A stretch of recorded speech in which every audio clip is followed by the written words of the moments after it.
Who doesn't love trains? Hey everyone, welcome to LEGO Rewind, where we take another look at old retired LEGO themes. Trains are one of the most interesting transports ever designed. They're bigger and more powerful than most land vehicles, with a variety of shapes that give them a gentle giant sort of character. It's not hard to see why people would slap a face on the front. That's just the sort of thing we humans seem to do instinctively. If anyone ever gives you a hard time for still having an interest in Legos, thinking it's just a kid's thing, point them to model railroads. How many grown adults, even the elderly, set up model railways in their basement, investing dozens, hundreds, even thousands of hours and who knows how much money into designing their dioramas? Using Lego as an outlet to forget the tedium of the daily grind isn't too different, and a combination of the two hobbies was inevitable. In fact, the first LEGO locomotives were released in 1965, over a decade before the first modern-style minifigs. This is the oldest theme we've looked at so far, even older than Duplo, which isn't hard to see given the limitations of that era's pieces. This was a time when they still included realistic trees and cars, and some sets came in canisters. The first trains didn't have motors or rails and shared the same wheels as LEGO's brick-built cars, tires and all. A far cry from today's trains, but they still have some nice details. I really like how they shaped that dome.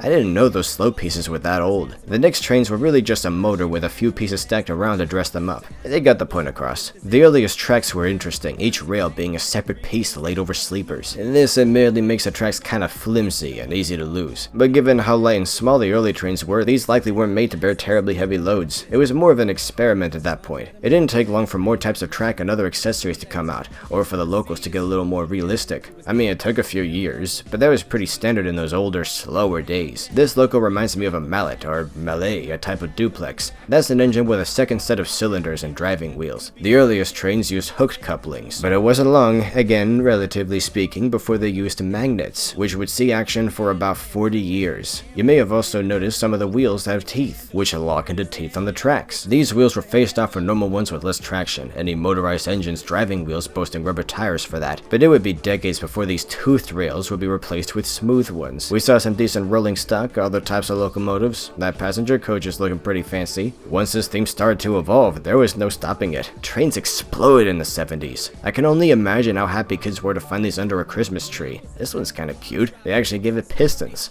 Look at their station with those placental minifigs. I told you these were old. 1975 onward, we started seeing more buildings and the engines kept getting better. And with the debut of modern articulated minifigs in 78, the trains were upscaled ever so slightly to accommodate them. 1979 didn't see any releases. It was the end of the blue era and the start of the gray era. This time boasted a previously unseen level of detail, a more rugged industrial feel. That diesel would still look decent today. Heck, many sets from this era have aged sublimely. In 1991, the toothed rails were mostly abandoned and the sleepers were fused to new metal rails, which kinda legitimized these in a sense. This is the year I was born. Man, it feels crazy looking back at the setting. There were still a few monorail sets that continued to use a single toothed rail well into the 90s, and most of their presence was in LEGO space. They really added life to the scene. There's just something whimsical about the slopes with the tracks being elevated, the gravity probably being lower than ours. On a technical level, these are basically mountain engines you'd find on a rack railway, and it's fun seeing them play around with more spacey designs. Trains proper continued along its natural evolutionary trajectory for some time, powering through LEGO's Dark Age. Nothing made it through this time completely unscathed, but I'd say trains fared pretty well, only a couple of sets really regressing to simpler, less realistic builds like the old days. 2001 saw the release of the My Own Train line, which while short-lived is a highlight for me. No joke, these are some of my favorite LEGO trains ever. The builds were bigger, more detailed and colorful, more industrial looking than ever before, and one of my favorite gimmicks I tried out?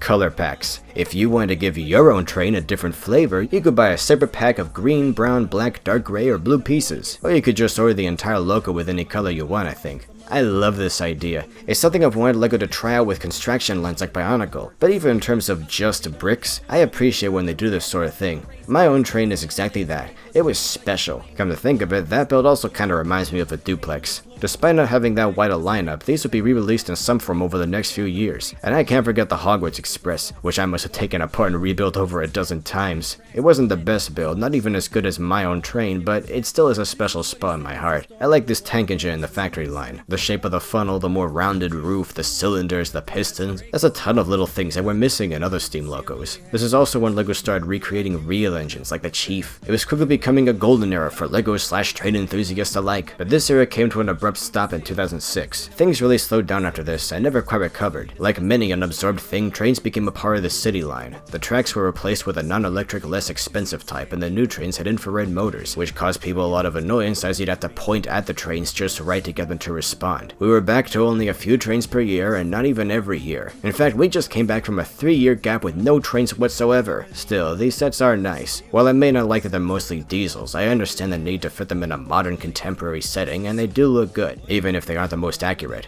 And we do still get some steam loco builds outside of that, though these usually have a more fantastical feel. You do see a couple inspired by real engines. Take the Hogwarts Express, or as she's called in real life, the Jacobite. Just take a look at the latest set based on her. That is beautiful, way more true to life than the other versions, and it gives me hope for other similar builds to come along eventually. And I can't forget 2009's Emerald Knight. It really is like the end of another era. Another special loco is a Serpentine Train. This set was cancelled, but you can probably recreate it with existing pieces. They dedicated an entire episode of Ninjago to this thing. It's a shame fans didn't get to reenact it. It's got a whole line of coaches, while most sets only get one coach to keep the price down. And then there's Thomas.